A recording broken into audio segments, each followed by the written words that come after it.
Like $25,000.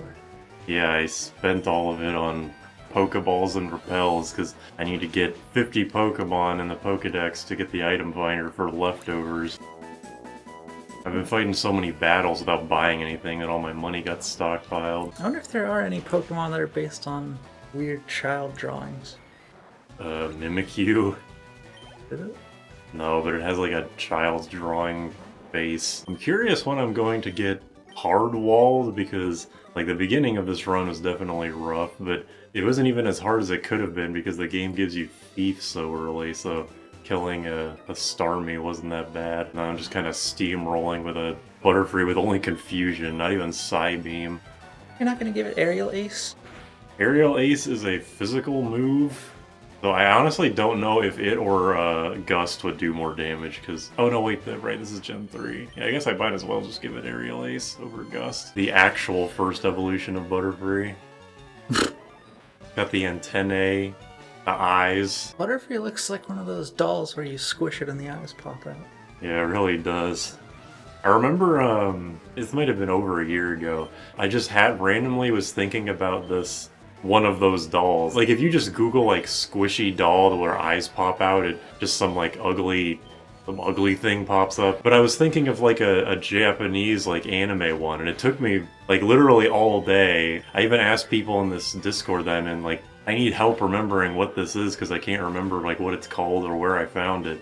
I like drew a picture of it and everything, and then I eventually remembered that it's not a squishy toy, it's a thing from Tales of, and I forget what it's called again.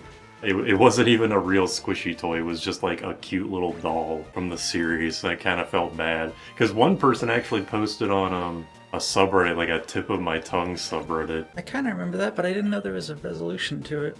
Yeah, I eventually just remembered, like, oh right, it's from Tales of Graces, this game I play all the time. I mean, it's in a lot of the games, but... It's in a lot of the games, but still. Also, we just had, like, a tornado, like a 5-minute tornado warning around here. It showed up, threw shit around, rained super hard, flooded everyone's gutters, and then just immediately left. What an asshole. Rattata probably has, like, a 255 catch rate anyway. Yeah, probably. I was watching Raphael's video on the newest Pokemon TCG Pocket expansion. The most current one right now is the Shining Revelry one. I have no idea what will be newest when I actually post this, but I was just like looking at the Pokedex description things for all the Pokemon he was showing, and fucking Tentacool is 100 pounds? That boy, jeez. How about that? The girl. All I can catch are girls. I only thought of that because Rattata's Pokedex thing was like, oh, it's only 11 pounds. Yeah, that sounds about right. Apparently in some Pokemon games, there's a thing where, like, when you're first on first route, all the Pokemon are guaranteed to be caught, no matter what. Yeah, I've heard about that, yeah.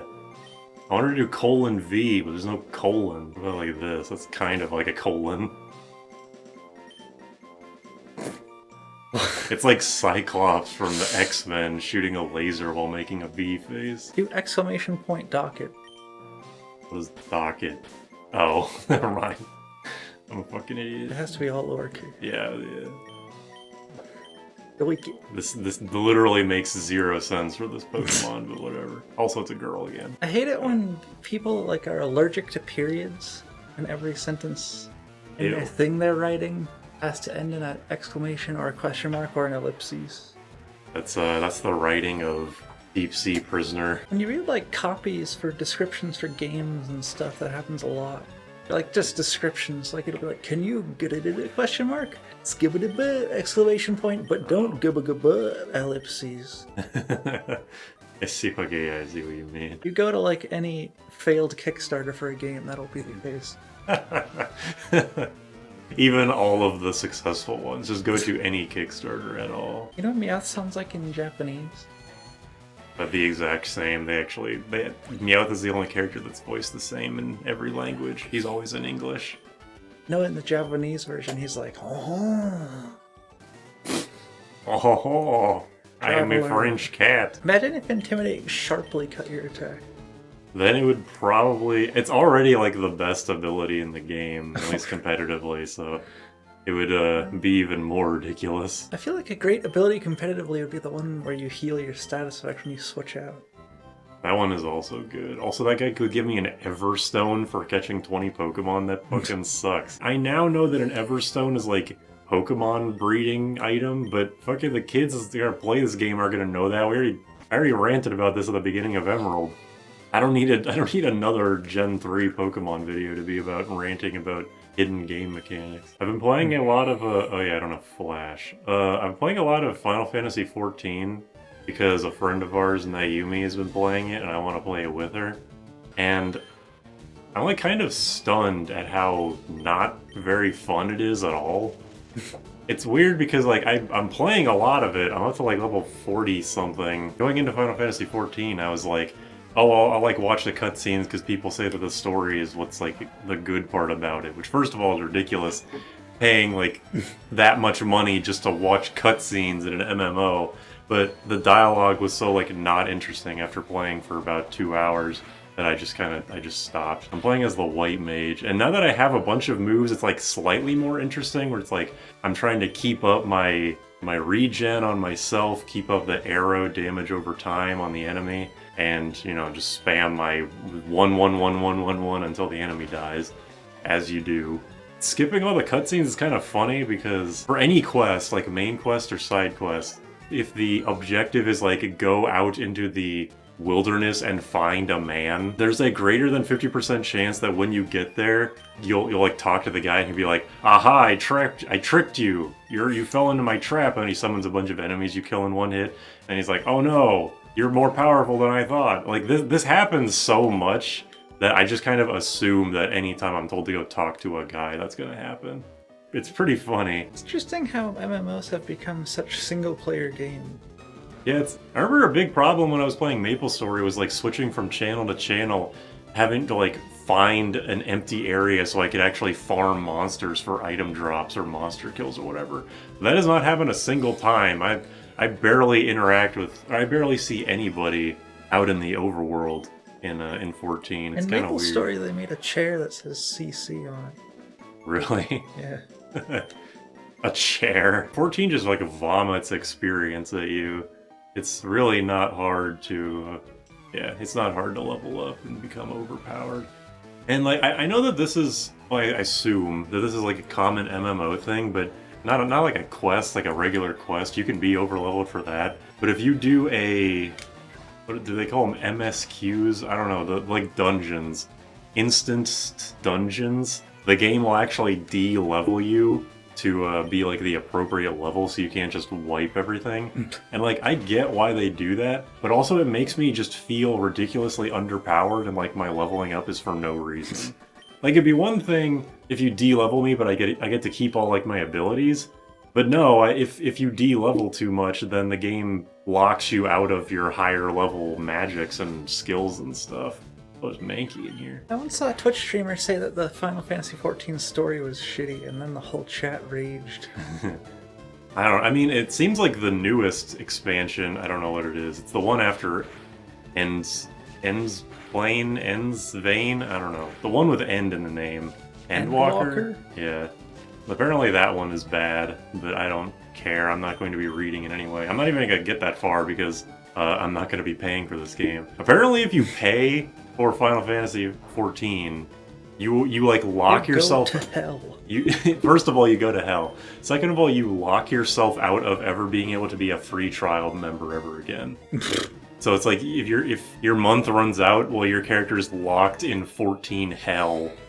I am never going to pay for that game ever. Mankey doesn't even look like a monkey. No, not really. It's just another ball with arms. The ideal creature. But yeah, that's my Final Fantasy XIV experience. I've also been playing the Fire Emblem with Lynn and Hector in it, and Eli would, I guess. I fucking just... First of all, I hate Fog of War maps, but they're not like they're supposed to be liked. I'm just fucking over it. I'm over all of my characters not getting strength. Everyone will get speed and resistance for some reason, even though every single character that isn't a mage only has a 10% growth in resist. But nobody will get any strength or defense. Every single unit has taken a turn getting a level up that's just 1 HP. Like in old Fire Emblem games, that's just expected that every character will get at least 1 purely HP level, but I'm getting sick of it. I'm feeling extremely underpowered right now. I've been playing Fire Emblem GameCube one. That one's good. Oh, the one with Lyn in it's good too, but... Path of Radiance has really beautiful music. Ike's games probably have the best soundtrack in the series of the games that I've played. And they put most of the really good music in Smash. Because I was commentating a Smash event yesterday, me and my co-commentator were actually talking about this, like, the Fire Emblem representation of music in Smash kind of really sucks. Well, you can only put in so many songs.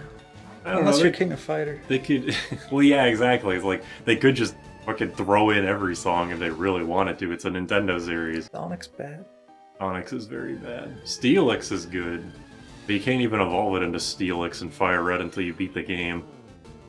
Same thing for Golbat into Crobat. When I played Fire Red for the first time, I used a Golbat, and literally every single time it would level up after a certain point, it would do the evolution animation, and then just stop, and then there would be a question mark in the dialogue box, like, alright, I get it, I know what you're doing. They did this again in Gen 5, but in a different way. Why'd they stop doing this where you can see starters? I'm not sure. I think Gen 4 was the last time I remember it, being able to fight starters outside of the rival. And I don't remember that because one of the Pokemon that I needed in our in Platinum to complete the Pokedex, so I needed to see Prinplup, and there was just a random picnicker that had her. That had it. Also, I have no idea where I'm going. I'm just kind of hoping that I'm going the right direction. Fuck tunnel. Whoa. Okay, that was new. What happened? Here, I'll just show it again. Look at this. Hopefully it does it again. Oh. Oh, no, it didn't do that. It made the line into just like, or the thing into just a horizontal line. Oh. So I could see completely vertically. Guy with a single Geodude. Level 25 or not, fuck off. Alright, that was worth the 30 seconds. At least this game is fast. Now I did say, I think I just like contextually Leslie said like Fire Red is the second best Pokemon. And I thought that guy was a ladder. me too. That's why I went up to check. Gen 5 is my favorite, just for a multitude of reasons that I'll get into when I actually play that game, but Fire Red I love just because it's like, I like the design of the Kanto region. I like how fast-paced this game is. There is a decent amount of extra stuff to do between like the Elite Four rematches and the like the Sevi Island stuff. The only thing that this game is missing really is the physical special split, but just really I just love how fucking fast-paced everything is in this game. Even with animations turned on, HP bars drain so quickly and the game is nice to look at, and there's a lot of little cool things like how boys and girls have different colored text. What should I do in this situation? What do I do in a cave? What is it? How do I ran out of potions.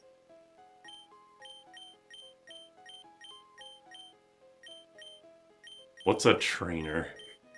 What are Pokemon? I want to end the game. Go get all 8 badges. I don't appreciate this disrespect. I referenced that to Jordan and I showed him what it was from. He was like, the hell is this? What about the accurate reaction, I think? Or fitting reaction? Here's another question that I think I ask everybody. How come Geodude evolves and gets 2 arms, and then evolves again and loses the 2 arms? I don't fucking know. I just made it like that. You don't have to question everything I do. Whether I have to do something or not is irrelevant. I'm going to do it. You must die. Okay, Ganon. Doesn't it just make you want to die? Yeah. I loved that part. I did think it was funny the newest episode of that just like Yeah. just kills the new girl character immediately. Yeah, didn't you say people in the community were like, what's gonna happen with her? Oh my god, are they actually shipping Kanjin and whoever the fuck that is? I don't know, the fact that the new episode was just a weird like throwaway thing in general is kind of odd. I always like the YouTube poop stuff in Conjun. Yeah. Like that one weird ass episode where the guy's like, I'm telling you, I don't have a pizza. Or whatever. So you do have it. Yeah. Gino, how could you do this to me? Because you're fucking gay. I see a lot of the YouTube poop episodes in Conjun House were like replacements of actual episodes. They're still funny, but on rewatch, it's like you go into the comments because I was subscribed to him when he was re-uploading all of these edited episodes. So it's like if you go into those episodes and look at the comments, everyone's like, "What the fuck? What happened to the actual episode?" So all you can think of is like, "What the hell happened?" Yeah, and see the originals now. They're unlisted playlist, I think. Yeah, a lot, and plus other people have uploaded like Conjun House Season 1 uncut or uncensored or whatever the hell. I wonder if Super Mental is ever actually gonna be anything. I'm mostly just confused as to why, like, I've always wanted to know the order of operations here. Like, did Conjun have Super Mental as an idea first, and then he made this comedy show and then sprinkled stuff into it? Or, like, did he make Conjun House first, and then he was like, wait, what if I took this character and made it, like, more serious? The thing that always got me about Super Mental is, like, there were so many people in the comments that were like, oh shit, new Super Mental stuff, this is hype, and it, like, I mean, I guess, but, like, there's nothing to go off of. It's just a bunch of, like, 5-second weird shit. How can you be a fan of something that nobody even knows what the hell it's supposed to be? We know what it is now. Well, even now, I'm honestly not that sure, but it's more clear-cut about what it is now, but I don't know. I don't know how people could have gotten so attached to things when they only show up for a few seconds at a time. It was just always super weird to me. I remember thinking it was weird that, because like the two main characters are called Pent and Smack, which are fucking horrible names for characters. They sound like freaking Lethal League characters. Yeah. But I was confused as to how people even knew the names of the characters. I feel like I missed something in the episode. It's like, and even if they did say the names, I probably wouldn't have assumed that they're their names, because those aren't names, those are just words. Like, how can you hear someone say the word like Pent or Smack and be like, oh, that's what that character's name is?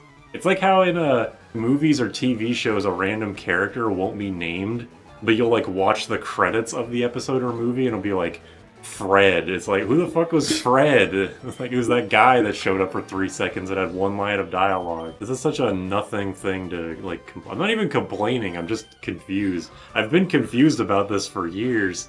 Over a decade now. You remember Double Rainbow? That's like a My Little Pony thing, right? Yeah, it was like the fan-made episode. There was like the crossover with Powerpuff Girls. Oh yeah, I do. I do remember that. First of all, I think in that Kira Buckland voices Twilight Sparkle. And second of all, apparently nobody likes it. Really? I remember watching it the day it came out. I can't remember what I thought of it. I mean, I only watched it once, so I clearly couldn't have liked it that much. It had like a lot of hype. It was like it was a really looked forward to thing. Yeah, that's part of why nobody likes it, because I guess people were expecting a fan-made episode and got like just a weird thing. I saw somebody say it's like a thing that's written by animators. So nothing of substance really happens. It's just a bunch of cool visuals. Yeah. I remember there was this one crossover of My Little Pony and Phoenix Wright. I remember always being excited for the new episode of that to come out. I think they started a new series. They did like a few big cases, and then it was over. And then they like went back and did another season, I guess. But I didn't watch that. I don't know if they actually finished it or not. That's the kind of project that like it always. Like scope creep, it just kills it. It'll get to a certain point. The fact that it even got to any ending at all surprised me. Oh, thank God. Didn't even have to look up a map. That's how good I am.